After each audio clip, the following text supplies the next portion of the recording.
What's going on, everybody? Welcome back to the channel. January 1st. Don't forget to like and subscribe. We're trying to hit the 1,000 subscriber mark so we can do our live challenges. This video session was previously recorded, I think, a day or two before we swapped out the surface of the practice rig. So just by the sound of the smack when the dice were landing, you could tell it's a little bit louder. So I don't think this was the padded one, but I had already shot this and didn't really do much with it, mostly because I had forgotten to set the timer in the background, and you again hear me lose my cool at the end of the video. But the rolls are all true as usual. You know, we do take every measure we can. That was actually the second roll was a PSO 0.7 out. I actually walked off with the dice instead of setting it down, but it was a 3-4-7. But the rest of them are all right there, plain to see. There is a little bit of a timer in the top left of the screen on the TV behind it, I noticed, for what it's worth.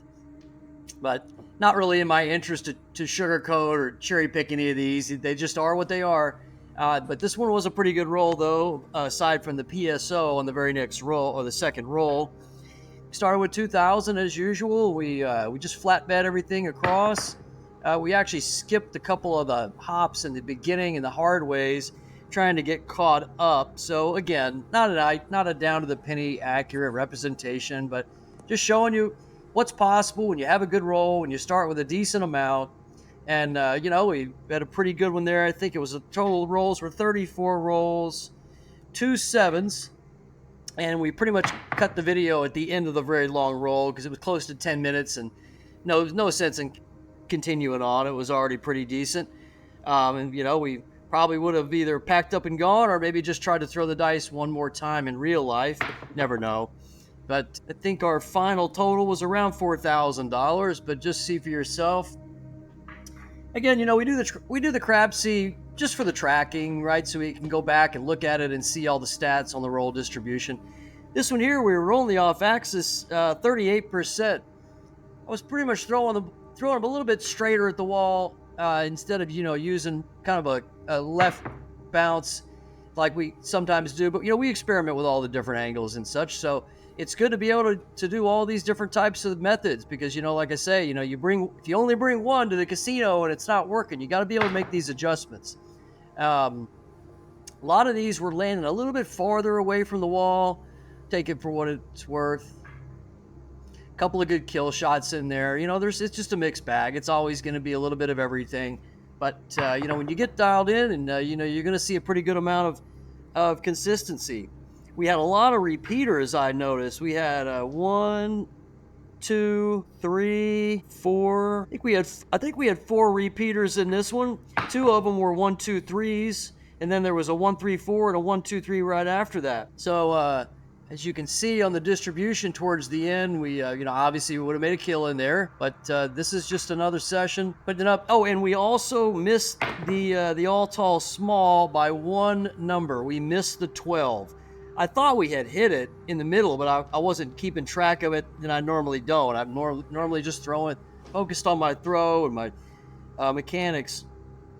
But we would have hit the small, but we missed the tall and the ATS by 112, which is kind of ironic because 6 is usually my far dominant 6 or 1. But you know, typically when you're throwing straight at the wall, we get more on axis type results, and this video is pretty much evident of that. Had 4 hard ways. I think we missed out on one of the beginnings because we weren't betting it, so that would have been a nice little boost. I moved the hop bets around a little bit. I fluctuated which one was high, which one was low. I think it benefited me one time. It didn't help me the other. 7 hops altogether. I think that's still over the expected frequency. But again, you know, just another session here. I do find it's much better to have a firmer surface. You know, after playing with this new surface, the softer one, yeah, it's just different. It's different. You know, it's what you have to deal with when you go to places with softer tables. So, again, I'm going to leave the one I've got on there now for a little while, just to continue to get more reps with it. And then we may change the surface to another type. Currently, the one I got on there now is 3 layers. This one here in the video is only the 2. But this is very similar to a lot of tables also. So, I mean, you're going to get both. So there's really nothing wrong with having one or the other, but having the ability to change them out is good. I took one of the dice off the table because that is the third different pair. I've got two sets of dice there. I've got the bigger 19 millimeters, and then I have all the smaller ones that I had originally started with years and years ago, and I had recently added the 19 millimeters. So that one I set aside with the brand new ones. I don't like to throw with three different sets. Two, not ideal, but at least that gives me plenty of dice so that I can leave them on the table for visibility. So this would have been a close to hit the challenge that Bandit just presented us, trying to hit the ATS. I mean, I've hit it many a times, I'm sure. Just don't really track it like that. But after going back and watching this one, I thought I was getting close, and I just missed it by one number. But oh well, it would have been good enough for the small for whoever was playing that. 30 to 1, I believe. But I don't really play them. You know, I'd rather just hit 3 or 4 15 to 1 shots like I bet than try to throw money out there on a long shot to hit 5 numbers. That'd be the 2, 3, 4, 5, 6. 2, 3, 4, 5. Yeah, 5 numbers. Sorry, I had to count on my fingers there for a second. We're no math whiz over here, folks, as probably evident in some of my other videos, but never really claimed to be. Hope you enjoy these. They're just for entertainment purposes. Obviously, we like to get our practice in. We try to do this 3 or 4 times a day, 10 to 15 minutes at a time, trying various different techniques. Our throwing distance is pretty much always the same, right around 8.5 feet. I think somebody commented, "Oh, you're throwing them from like 2 feet away." Before I was like, I don't know how that would really benefit me. I don't practice from 2 feet away, so trying to shoot these thinking that 2 feet away is going to give me an edge over the normal distance I throw from makes no sense really. But I understand everybody's got their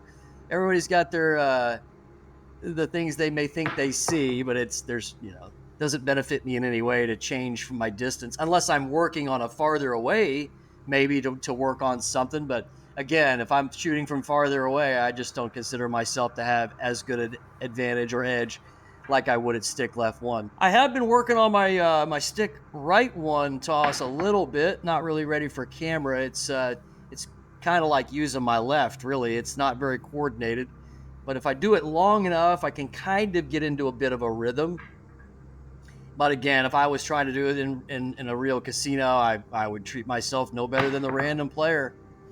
We had a pretty good run, though, on this one, whatever that was. 7 on the second roll, and we 7 down on the 34th, so I guess that'd be 32 in a row. I didn't quite look at the shooter stats when this was over with. Pardon for losing my cool. I tried to beep it out. I know this is a family show and all. We flat bet most of them. Once we were way up, we did press a little bit, and we hit about 4 or 5 more numbers, I think, and then we reduced it down a little bit, but we weren't, past posting necessarily. We were just trying to keep it somewhat similar to what we would have done. Every strategy needs to have an element of regression. But if you're on a deep roll and you're far into their money, sure, you could go either way. You could take money off the table, or you could just keep going, keep flat betting it. Because if you're so far into their money, rather than distracting yourself by taking money off the table, knowing that, you may have saved an extra $500. Yeah, but if it throws you out of your headspace, then you know what I mean? What's the point? I'd rather just try and keep going and keep my concentration. I've done it both ways. There is no hard and fast. We don't do strategies. We don't do rigid name strategies when we have the dice. There is no strategy that's going to get the money over time. It's your ability mixed with sound bankroll management. That's the way to go. And that's the only way. But if you need, there's nothing wrong with having a game plan and a method to how many points you want to hit, take some money off, and then hit a couple press. I mean, there is no wrong answer, right? Because you don't know. I'm laughing at myself now, getting a little frustrated. Anyway, hope you enjoyed this one. We'll see you on the next one. Don't forget, and we'll see you on the next one. Happy New Year, everybody.